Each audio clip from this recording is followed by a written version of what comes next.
Assalamualaikum warahmatullahi wabarakatuh. Perkenalkan, nama saya Nadia Islami Ikramullah dengan NIM 1500123120026. Pada kesempatan kali ini saya akan mempresentasikan hasil rancangan asesmen dan intervensi kelompok saya, yakni tentang kecemasan ibu hamil yang kami temui di Puskesmas Ngeserap Semarang. Adapun presentasi ini dibuat untuk memenuhi mata kuliah Kesehatan Mental Komunitas. Berikut penjelasannya. Untuk gambaran permasalahan sendiri, kami mengambil 3 subjek. Subjek yang pertama adalah Ibu Una.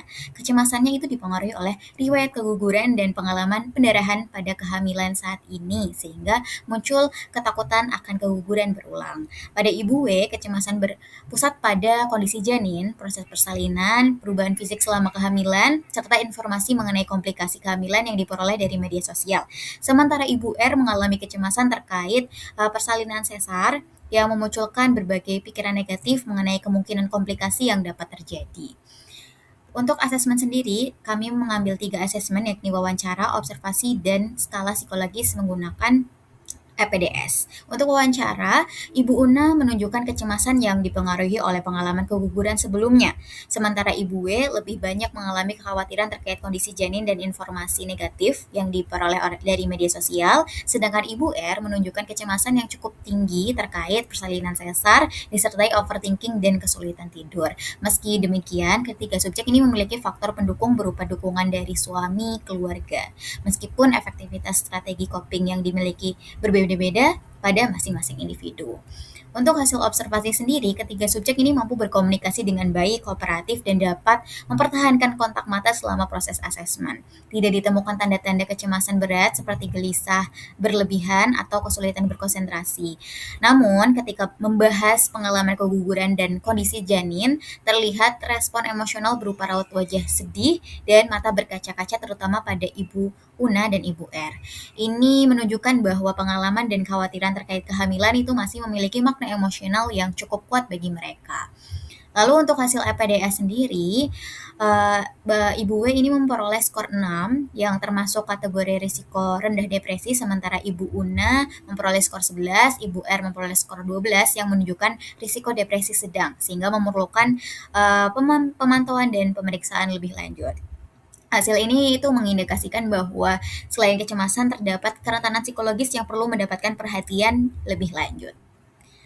Selanjutnya, untuk kesimpulan asesmen, secara umum kecemasan pada ketiga subjek ini dipengaruhi oleh faktor risiko seperti riwayat komplikasi kehamilan, keluhan fisik, paparan informasi negatif, dan tuntutan aktivitas sehari-hari. Faktor-faktor tersebut ini memunculkan pikiran negatif berupa ketakutan terhadap komplikasi, kekhawatiran mengenai kondisi janin, dan kecemasan menghadapi persalinan. Dampaknya terlihat pada aspek psikologis maupun fisik seperti rasa khawatir, sulit tenang, gangguan tidur, dan mudah lelah.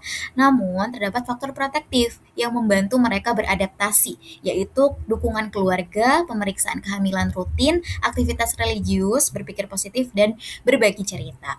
Oleh karena itu, ketiga subjek ini disimpulkan mengalami kecemasan kehamilan tingkat ringan hingga sedang yang belum mengganggu fungsi keseharian secara signifikan. Kemudian, rancangan intervensi ini dibuat dan telah melewati penyusunan LFA sebagai berikut. Lalu untuk rancangan intervensi yang pertama adalah psikoedukasi melalui poster infografis mengenai kecemasan selama kehamilan sebagai aspek promotif dan preventif dan dikemas dalam visualisasi yang menarik.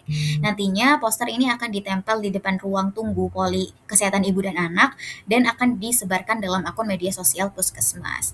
Untuk intervensi yang kedua yakni pelatihan relaksasi napas dalam. Ini untuk membantu mengurangi ketegangan fisik dan emosional dengan output peserta itu bisa memanfaatkan teknik ini sebagai salah satu cara menghadapi situasi yang memicu kecemasan. Berikut tahapan kegiatannya. Kemudian intervensi yang ketiga adalah support group yang memungkinkan ibu hamil ini saling berbagi pengalaman dan dukungan. Kemudian terdapat temuan oleh Birner dan Gross bahwa diskusi kelompok dan dukungan dari nakes itu dapat membantu mengurangi rasa takut dan kecemasan pada ibu hamil. Berikut tahapan kegiatannya.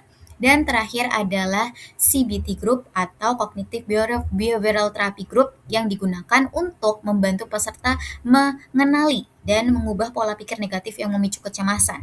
CBT Group ini memiliki output yaitu peserta mampu menerapkan teknik kognitif restructuring serta secara mandiri ketika menghadapi situasi yang memicu kecemasan. Berikut tahapan pelaksanaannya.